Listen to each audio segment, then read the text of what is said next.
Bonjour à tous, ici Yakuneko et bienvenue pour la vidéo de la semaine. On se retrouve une nouvelle fois pour une nouveauté, la troisième de cette fournée comptant 4 nouveaux mangas, et comme prévu, notre série s'est aussi arrêtée. Et ce numéro marque aussi le premier classement d'Out of the Flame. Abonnez-vous si vous ne voulez pas manquer les prochaines, et sur ce, je vous souhaite une très bonne vidéo.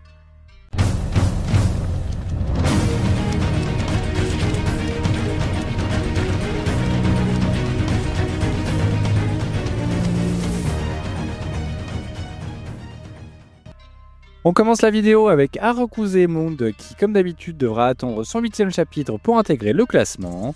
En attendant, on pourra suivre ses statistiques sur Manga Plus, et pour l'instant, c'est pour le moins assez décevant.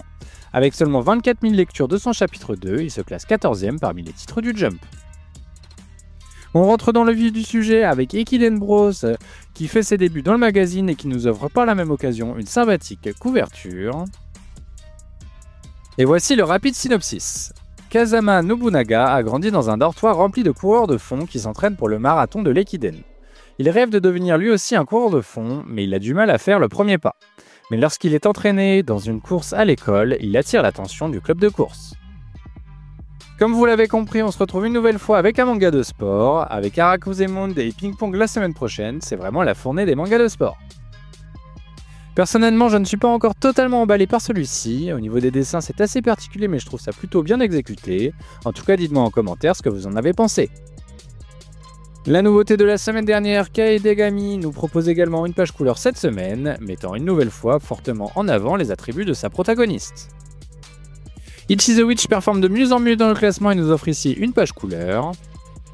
Au niveau des ventes par contre, il semble stagner, avec 70 231 copies vendues en 3 semaines, il ne compte qu'un peu plus de 500 unités de plus que son tome 2 à la même période.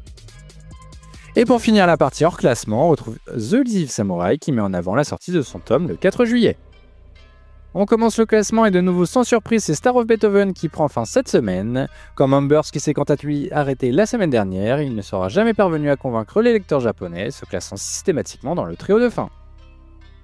Malheureusement, Kill Bill chute de nouveau et se retrouve donc 14e cette semaine. Avec l'arrêt de Star of Beethoven, il devient désormais le manga le moins bien classé du Jump cette année. Il est donc plus qu'en danger. Surtout que ses ventes continuent toujours à décliner, il n'atteint ici que les 14 215 copies écoulées en 3 semaines, c'est 1000 de moins que son tome 10 à la même période, mais plus inquiétant encore, c'est près de 7000 de moins que son tome 7 à la même période. Imaten chute également et se retrouve donc dans le trio de fin pour la deuxième fois cette année. Au niveau des ventes, c'est par contre plutôt encourageant, avec 15 804 copies vendues en 3 semaines, c'est environ 800 exemplaires de plus que son précédent tome. Nice Prison nous avait tous beaucoup étonnés la semaine dernière avec sa 4e place, mais la surprise ne fut que de courte durée, il perd ici 8 places et se retrouve donc 12e. News Exorcist revient de page couleur à une 11e place dans sa moyenne. Shinobi Undercover perd de nouveau 2 places et se rapproche dangereusement du trio de fin. Heureusement du côté des ventes, c'est plutôt en progression avec 16 231 copies écoulées en 3 semaines, mais ça reste des chiffres quand même assez faibles pour ce type de manga. Akane Banashi avait déçu la semaine dernière et ne fait guère mieux cette semaine, une seule petite place de gagné qui l'amène à la 9e place. Du côté des ventes, avec 39 075 exemplaires vendus, il fait mieux que son tome 16, mais moins bien que son tome 15. Petite remontée d'une place pour Ultimate Exorcist Kiyoshi qui devra donc se contenter de la 8e place cette semaine. Premier classement pour la nouveauté Out of the Flame, il se classe 7ème, ce qui est plutôt bon pour une première. À voir comment ça évolue dans les prochaines semaines, à noter qu'il n'est pas passé par la case page couleur pour son 8ème chapitre, ce qui est rarement bon signe. Sakamoto Days conserve sa bien décevante 6ème place cette semaine, il va falloir remonter s'il ne veut pas quitter le podium de l'année au profit d'Itchy the Witch. Au niveau des ventes, la petite chute par rapport à son précédent tome se confirme, avec 105 638 copies écoulées en 3 semaines, c'est environ 3000 de moins, en espérant que ça s'améliore un peu avec la sortie de la partie 2 de son animé le 14 juillet. Witch Watch conserve sa bonne 5ème place, ça fait 4 semaines consécutives qu'il se maintient dans le haut du classement, ça fait plaisir au vu de ses nombreuses contre-performances en début d'année. Mien Roboco gagne 3 places et s'offre donc une très bonne 4ème place cette semaine.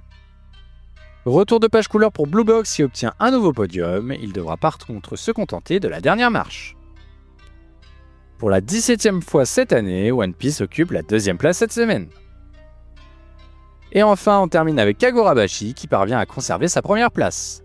Lui qui avait tant de mal à atteindre le podium depuis le début de l'année, il semble enfin avoir trouvé la solution, pourvu que ça dure. Et voilà qui conclut le numéro de la semaine. La semaine prochaine, on découvrira la dernière nouveauté de la fournée qui devrait être de nouveau un manga de sport centré sur le ping-pong. Et sur ce, je vous dis à la semaine prochaine.